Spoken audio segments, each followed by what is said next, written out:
in the Infinite Journey, we discuss what you call enlightenment myths, or myths of enlightenment. And one of these, I think you asked me what idea do I have of people who, are in a non-dual state. And it's someone up a mountain, usually a man, who's all-knowing, all-powerful is often, is the image we have. They've sort of transcended normal human limitations, maybe. And as you say in both books, the reality is really very different. And I was struck by that today when we were discussing something that's happened in the recent elections, and there was a bit of information that you didn't have. And you laughed and said, it's surely not. It's one of those enlightenment myths. The idea that I know said a lot of facts about Brexit is... anyone who knows me will know that's incorrect, inaccurate. The idea that one wakes up and then has omniscience is absolutely crazy. They're not in the same area at all. There's knowledge and then there's waking up. The idea that waking up then kind of links you into this library of knowledge that you then know everything is crazy. It's a myth that seems to be attractive. It's like the Superman idea, isn't it? It's like as if you become Superman. I mean, I think it's quite obvious that you don't become Superman. But you do have a superpower we discussed. Do I? Before, well, I said, well, there's one superpower I think that you have, and I don't know if you might have used similar terms in the books. It's to be able to see personality at work, and to see its machinations and, excuse the language, bullshit.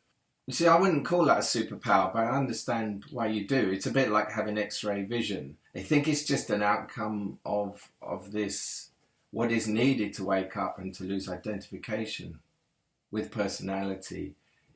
For me, it's like that's the laser that cuts that link. That identification is a link. It's like, I think I am that.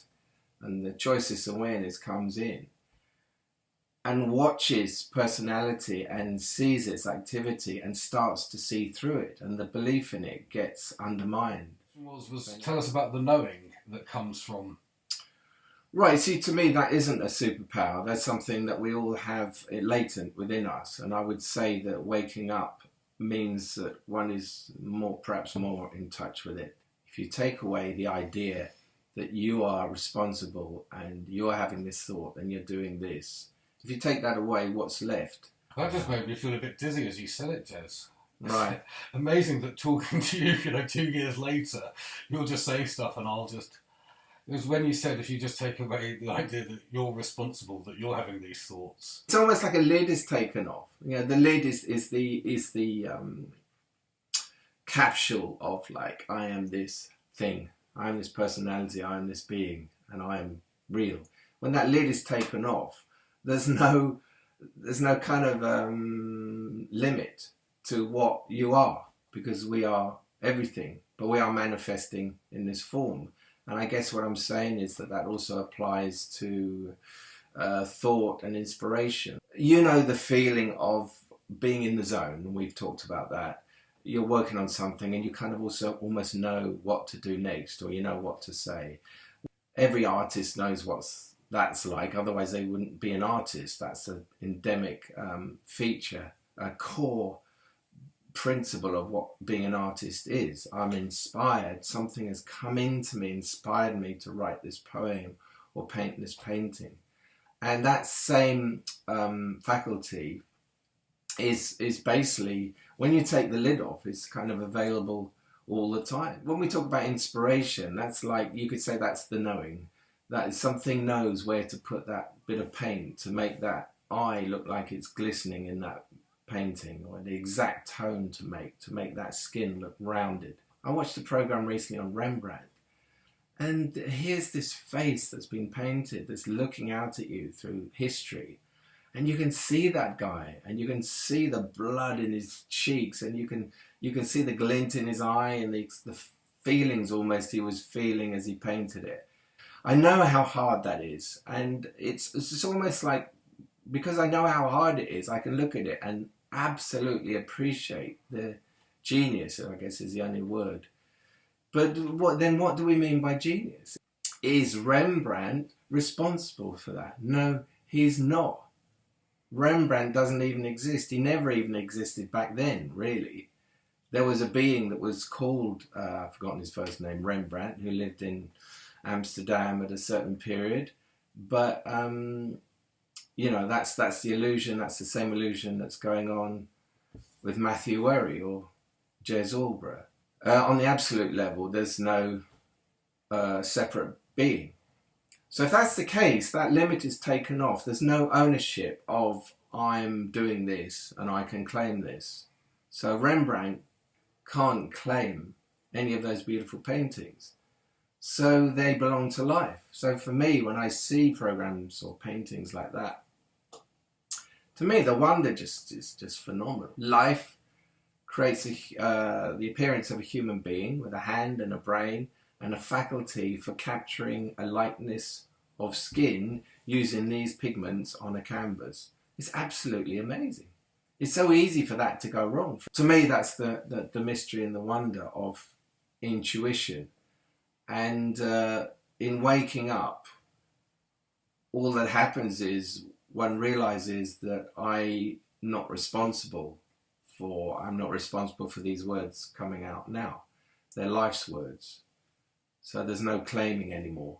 Without that limit, there is just this knowing happening all the time. So if one's not governed by personality anymore, one is governed by that intuition all the time. So the intuition doesn't mean you know everything.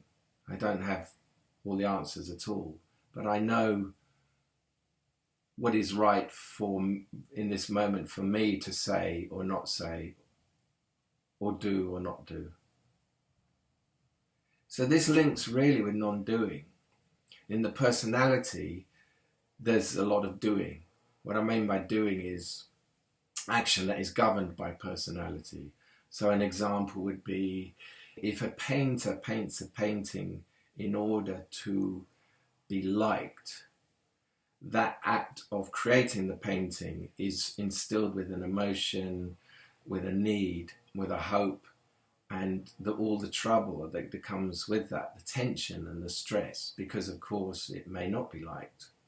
So for me, that art then is kind of not pure, it's not non-doing, it's not for its own sake, it's got an agenda.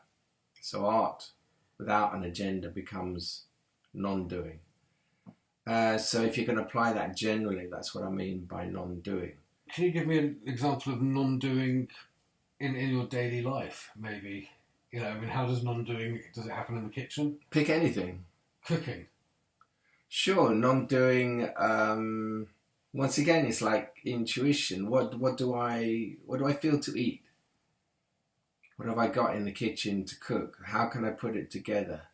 How much do I eat? When do I stop eating? That's all non-doing. How about at a party? Doing would be the absence of any need to project an image, to want people to like you. So that would allow you to be exactly what you are. Perhaps you might be very talkative and you'd be having a very active and energetic discussion with a group of people. Perhaps you would be there and that wasn't happening with you or around you, and you would be comfortable in the fact that it wasn't. Perhaps it would mean because of that you would leave, or perhaps you were enjoying observing the energy and the people in the room. You could fire anything at me because basically that's how I live. There has to be a personality for doing active, for doing to appear, because that's the motor that creates it. What about unknowing, the unknowing you've mentioned? What I mean by the knowing is it relates to me in every moment. It relates to I know what to say, what not to say, what to do, what not to do. What you might think that equates to I know what's going to happen all the time. That's a very different thing. That's future. I don't know what's going to happen. Now that intuition, this is another one of those myths. That intuition can read, for example, personalities. It can read what's going to come out from that personality. So there's a certain level of intuition that can predict the future in that way.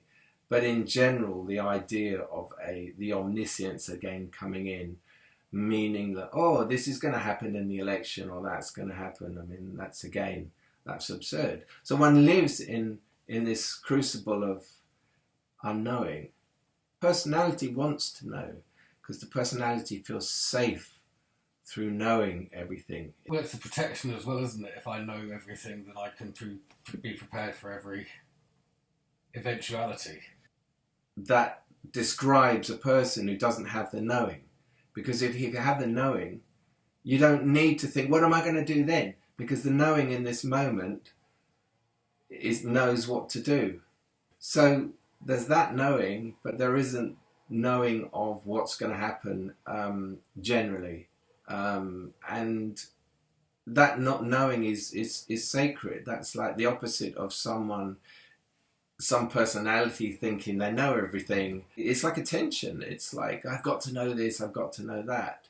So the unknowing is actually a beautiful state of openness, whereas knowing is a kind of closed, like, I know this and I know that's going to happen. Well, you don't. And that's, for me, a beautiful thing.